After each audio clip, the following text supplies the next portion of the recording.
Hey y'all, you're listening to the Legacy, Lyrics, and Life podcast. I'm your host, Shawna Wells, your legacy architect. Welcome. This is the podcast where we'll uncover what legacy really means and the impact we can all have when we are present. Let's get started.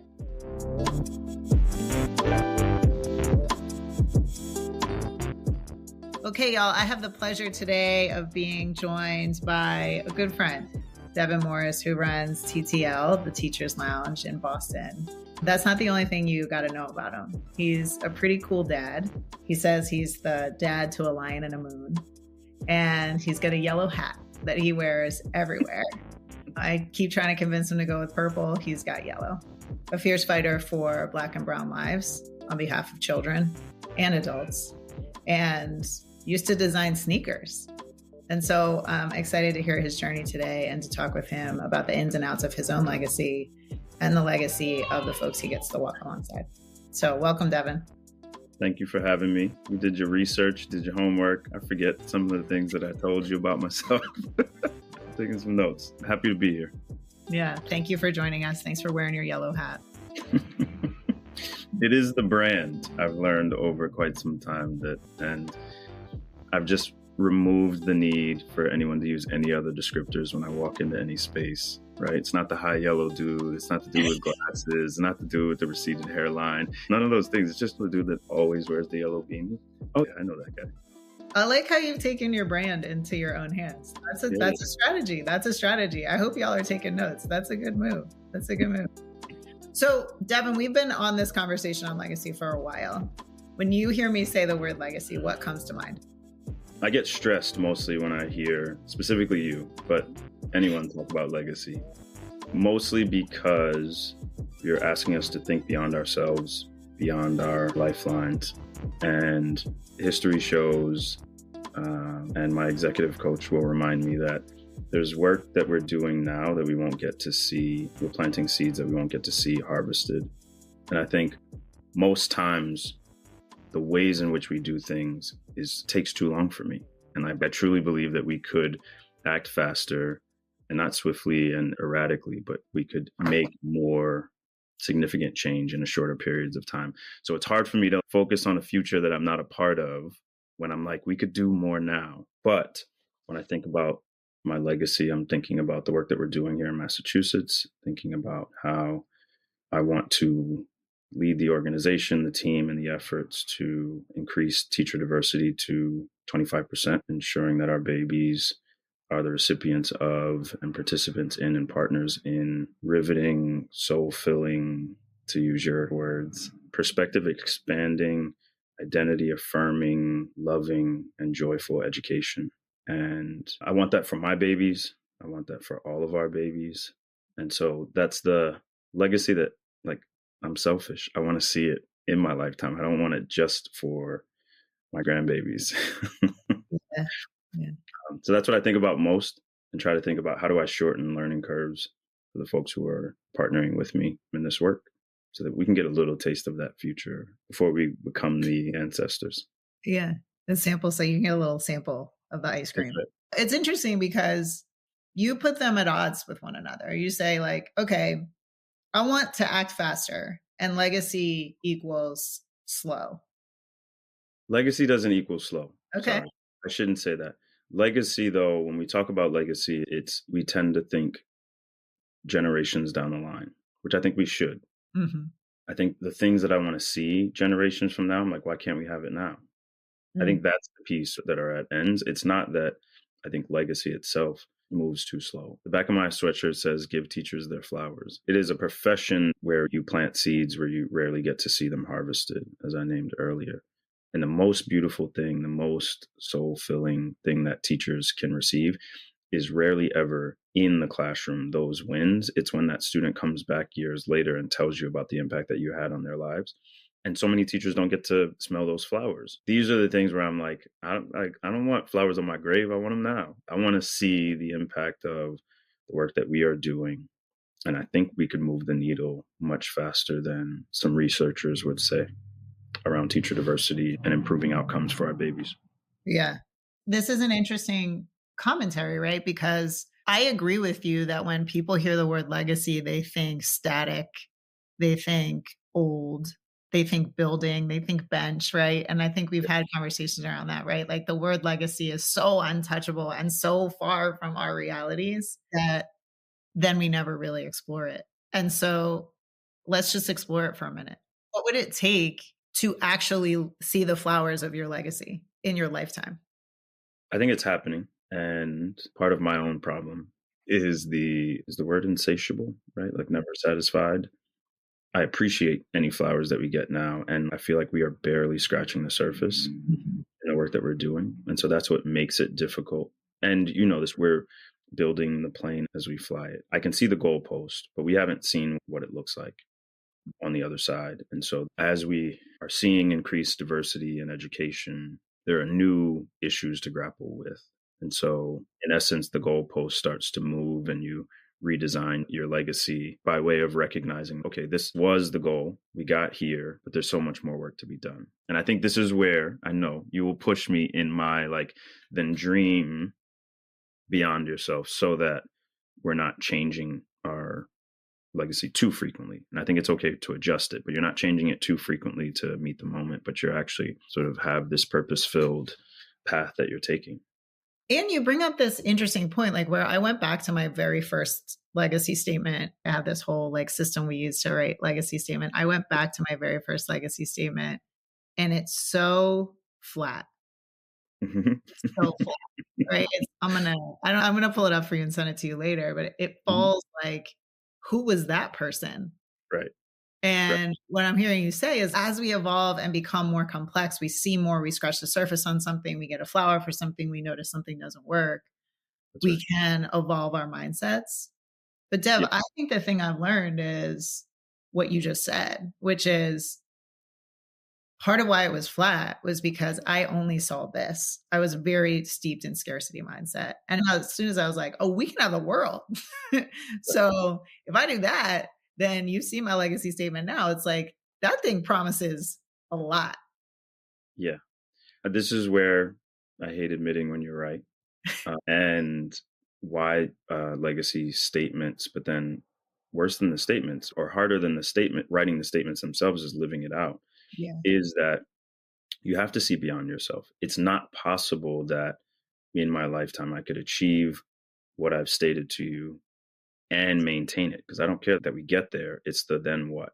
And so the passing the torch, the filling the gaps, the collective impact work is where and then the passing of legacy Mhm. becomes the thing that has to be a part of the work that we're doing and the vision that we see. It's draining, it's difficult. Even in leading this organization, bringing on team members, um, and my team is incredible. But the work, we spent so much time early on, even before we had the language of building your legacy, we spent so much time on how do we talk about each other? How do we talk about ourselves? How do we talk about our work? So that we were all on the same page. But even then, it's really difficult to build continuity amongst folks who join at the various stages of your personal legacy or your organizational legacy to then go on that journey together. And so it's daunting. That's why I said at the beginning, it's stressful and necessary work because we're trying to have the impact that we believe is necessary. You do a lot of good in the world. And I think the people who are impacted by TTL, and specifically you, Devin, get to experience the parts of your legacy that are real. So you brought up something though, and you said, people enter into your legacy at different times. Hmm. And there's an organizational legacy, the thing that the organization will leave behind. And then there are personal legacies. And all those things are jumbled together in the same sandbox. Yeah. How do you sort that out? I'm not doing a good job of it. The social entrepreneurship life is not for the faint of heart. Yeah. Founding an organization, growing the organization. I have an incredible support system at home. And my legacy statement that I named earlier is lacking more specificity at present on my role as husband, parent, son, sibling, etc. And at times those things take a pause as they shouldn't. It should be the other way around. But I'm aware of that and trying to identify what my specifically fatherhood legacy will be. And so I've embedded, obviously, my kids in that work that I named the legacy statement around the education systems that I want to exist for them now, not later. But the intersection of those legacies is the hard part in this thing called life. So I'm working on it. I'm perfectly imperfect in that regard. Quality time has been the top priority of late around my legacy with my children. Maybe sharing too much, but I just came from a college roommate's funeral. College roommate's father's funeral yesterday. And the way that his children spoke about him and their quality time and all of the things that they remember about the intentions behind it forced me to come home last night and create a chart on a whiteboard with my children and was like, what are the things that you like to do with just daddy? What are the things you like to do with just mommy? What are the things you like to do with your brother, with your sister? What are the things you like to do by yourself?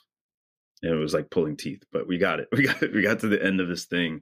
And now I have this chart. It's saved in my phone, and spent some time last night, spend some time today to just map out, like, how am I being intentional about planning? I'm very intentional about planning my meetings for the week for work. I'm very intentional about planning events for work. I'm very intentional about all those things. I now need to make sure that I'm also being really intentional about scheduling time with my babies. I don't know if you felt this way through your career, but I have definitely chased titles, chased positionality. I'm retired at that, maybe 10 years retired from that. And when we come to the realization, we come up against the organizational legacy that will hold a lot of truths for a bunch of people, but maybe not hold truths for you. We start realizing actually our personal legacies allow us to lead and think with more intentionality. And that's what I'm hearing you do. This is like a legacy pro move that you just let everybody in on. It's just like, sit down and ask the people who are going to account for your legacy at the end, what they need from you. And then figure out what are your boundaries in between, right? Because they need something from you, but you need something from you too, right? You've seen my Venn diagram of like, it's organizational legacy, it's personal legacy, and then it's all the roles we occupy as a way, as a lever to get there. And what I'm hearing you say is actually, I can add some sophistication to this life I'm living, right? And I can do that for my children, which is what you're modeling. We need to do accountability and communication better in our personal lives and our professional lives.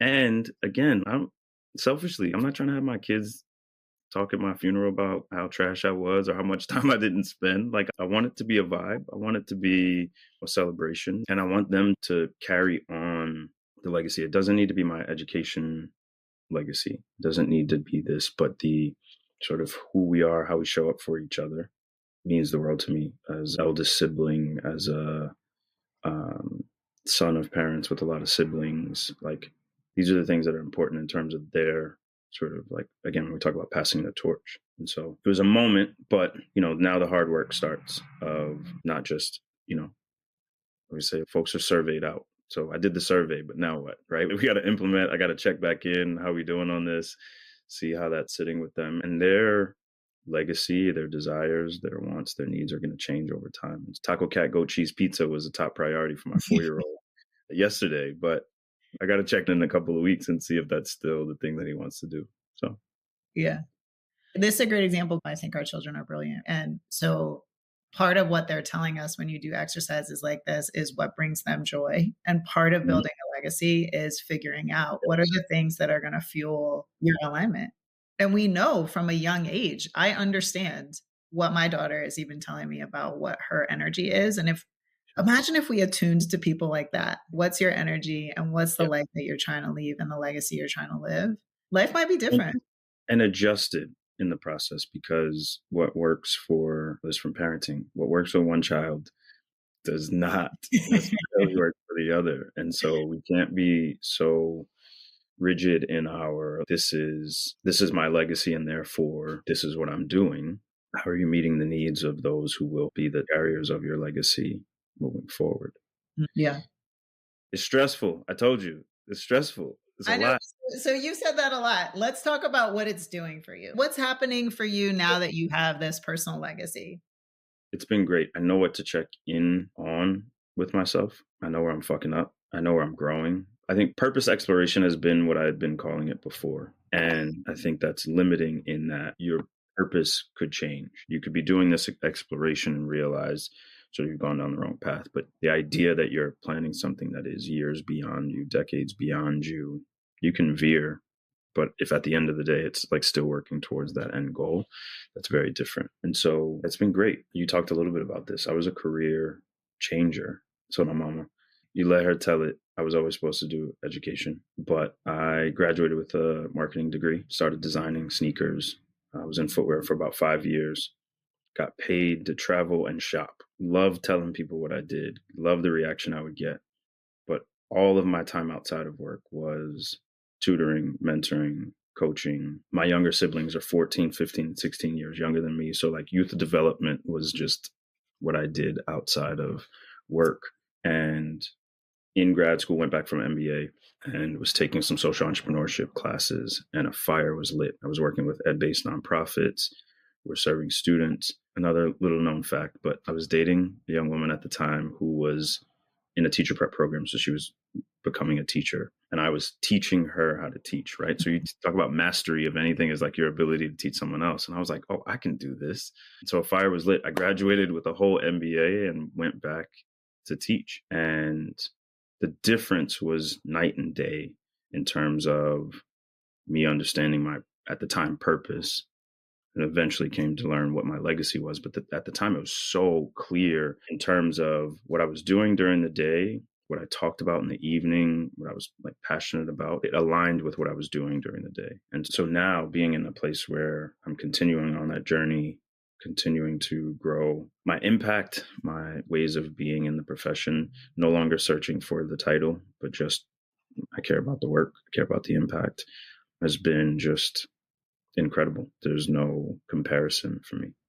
I get asked this a lot. What's the difference between purpose and legacy? And the legacy is your outcome. It's the goal you're striving towards that's connected to multi-generational change. And it matters in terms of who you're connected to, how you're connected, what you rely on, what you call in, what you push out, what decisions you make along the way, right? And purpose is a currency of legacy. It's a cousin. And it's not quite as robust as we need it to be as we think about the level of connectivity we need and want to have as humanity. I heard you talk about 4 things. I heard you talk about, I followed the breadcrumbs of my energy. I noticed what I wanted to do, where I wanted to be, who I wanted to be talking to, who I was trying to teach when I didn't know how to teach. You talked about roles, the access of different roles to get to an outcome, to this end state of legacy. Earlier, you brought in this idea of change over time. How do I change my legacy to not be frenetic, but to be along the path of understanding my own abundance and who and what I can be a part of? And then growth, this idea of, and this is something, Devin, that is an emergent thought for me, but this idea of growth on our legacy stretches us, right? Like the legacy I write should feel really ambitious. Otherwise, why are you doing it? Which is why it's stressful. I'm going to keep saying that. It's just going to be the soundbite for the whole episode is just stress. But it goes back to if it were easy to do in my lifetime, then it was not the right legacy statement, because it means I could be doing more, which I always feel like I could be doing more. I don't always know that how much more I could be doing, but and so it's not to say that your legacy needs to feel stressful, but if it's easily accomplished and you know that you've got more to give, then we need to have more check-ins with ourselves and with our sort of torch holders to dream big, like dream bigger.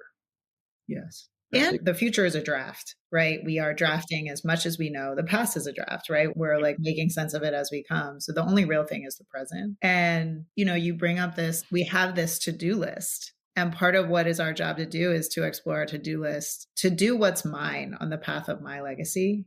And you talked about doing more. And I'll quote my 2-year-old, he's always mine. And I'm like, yeah, what is yours to own? And what is someone else's? And I have to trust that Devin living his legacy and me living mine alongside each other talking, we both can hold up what we need and want on behalf of Black and Brown lives. I'm big on coalition building, and we can get so caught up in the immediate work, the work of today, to not have conversations about our legacies. And when we have clear understanding of each other's legacies and how those align, intersect, etc., you actually take a little bit of weight off of yourself, Yeah. as you noted, to say, "Oh, Shawna's at that meeting. I don't actually have to be at all these places because I know she's going to be at that meeting or that forum or that discussion or that hearing, what have you." And yes, there are times where we can call each other in and say, "We will be stronger together at this thing," but also knowing that someone who's aligned is doing this work can be a little bit alleviating and allow us to tap into our full legacy. I'm still working through mine, but that doesn't just only focus on the professional side of the impact that we want to have. Because in order to do all the roles that compile our legacy, we got to be able to call each other in. I can build the starting five, right? Who are the starting five that are going to get on the court today? Yep. And how can I make sure they're all connected? And do I need to be a part of that, or can I step back? It makes it a little bit more clear. I'm more clear-eyed on who is going to be there and who's going to be able to drive a thing forward on behalf of their legacy, when I just give intention to whether or not I got to show up. All right. So we've been exploring legacy. We've covered so many different themes in this conversation, but I want to share with you themes I'm pulling out or the things I'm thinking about as a result of our conversation. So one is the research that it takes to build a legacy. It's an unexpected gift, and one that rings true in all the leaders that I work with is you got to know yourself. You got to know who's in your life and understand who you have been, who you are now, and who you want to become. And that takes a lot of background work. So I'm appreciating your articulation of that. I'm also appreciating this idea of the interplay between organizational legacy and personal legacy, and how we get to build lives where the two overlap, and also we get to call in others to help us figure out the path to what our institutions can do versus the path to what individually we are doing, and the impact of that on our whole life. And then this idea of embracing that a legacy can always be enhanced, that the more abundantly you think, the more experiences you have, the more you start to understand who you have come from and who you are becoming, the more precise you can get with the words on the page. So I'm appreciating that. I think there's a balancing act to that last one of you need to sit with it for a bit. I think when you change legacies or purposes even, right? You actually don't live to your full potential. You don't sit in the struggle that can then further build your impact, your future legacy, etc. And so there's a balancing act to not changing too often. Yes. And not becoming too complacent. Yes. Back to that accountability point that we were talking about earlier. Your legacy needs to hold you accountable. So when you go to change it, for me, it's a sacred ritual. If I'm going to change a word on the page, we are lighting a candle, we are meditating. There are petals of some flower. Yep. I'm talking to all of the ancestors. I'm calling them all in. But there's a process to that, and it should feel like life or death because it is your life. Yeah. I want us all to take ourselves seriously enough to give serious attention to legacy. True. Okay, so this is the question you've been waiting for. You're like, I only came to the podcast so I could drop my lyric. So tell me, when we talk about legacy, when you think about your own legacy, give us a lyric that comes to mind. Okay, background context. Okay. Because it's me. The Miseducation of Lauryn Hill album played a pivotal role in my desire to get into education. My uncle, he doesn't even know this. And this is, we talk about giving flowers. I need to give my uncle his flowers. Omar Morris was working in education as a counselor. And I got to come into his building and watch him interact with students in ways that was so familiar. That was like how we interacted with each other. He was the young, cool uncle. And there was nothing that shifted about his persona in the building. There was no code switching. He was in a suit and tie, but like outside of that, like it was just like us sitting in my grandmother's living room. So that interaction of seeing him in that space paired with all of the intros to every song on the album and this brother facilitating dialogue with students, I was like, and I was like, that's who I was missing in education, and it's who I wanted to be when I made that transition into education. And so it's only fitting that the quote is from the album. So the quote is from Forgive Them, Father. And Lauren says, to survive is to stay alive in the face of opposition, even when they come in gun in a stand position. Hell known the mission since conception. Gotta free the people from deception. If you're looking for the answers, then you gotta ask the questions. The freeing our people from deception, the standing firm in our beliefs and our legacy and our purpose. And I think more importantly is if you're looking for answers, you have to ask difficult questions of each other, of ourselves, the self-interrogation, the self-check-ins with our people. There's a quote that is a big mantra for Teachers Lounge and any work that we do with schools and districts, but even if we're doing with educators of color themselves, that says, South African quote says, nothing about us without us is for us. And so, again, we talked about surveys earlier, right? This idea that you can't say you're working on behalf of anybody if you are not working with that body of people. And so this questioning, this interrogation has to be, cool, this is me, this is where I am, these are things I'm working through, but the people that I'm looking to serve, I have to also partner with. They have to be a part of that interrogation and the questions. And so I think just that line alone, if you're looking for the answers, then you got to ask the questions, is something that we don't sit with enough in education. And we've made it our sort of mission and process. Is anything that we are doing, we're interrogating deeply and making sure that the end goal is matching the intended outcomes and desires of those who we are seeking to serve. But in the process, we're partnering with those same folks. I love it. I appreciate you bringing Sister Lauren in. She has been captured multiple times on the podcast, so we hope she comes to visit. We're talking to you, Lauren. Just come on over. And we're appreciative that you came to talk to us today about your legacy. For sure. The pros, the cons. The stress. The stress. Yes, we heard you say stress. The auto-tune moments, all of them. So thanks for joining us, Devin, and for preaching the good word about legacy. Thank you for having me. Thank you for listening to Legacy, Lyrics, and Life. We hope you'll join us on the next episode as we continue to expand and explore life through legacy. If you know someone else who would enjoy this show, be sure to share. Always a pleasure. Until next time.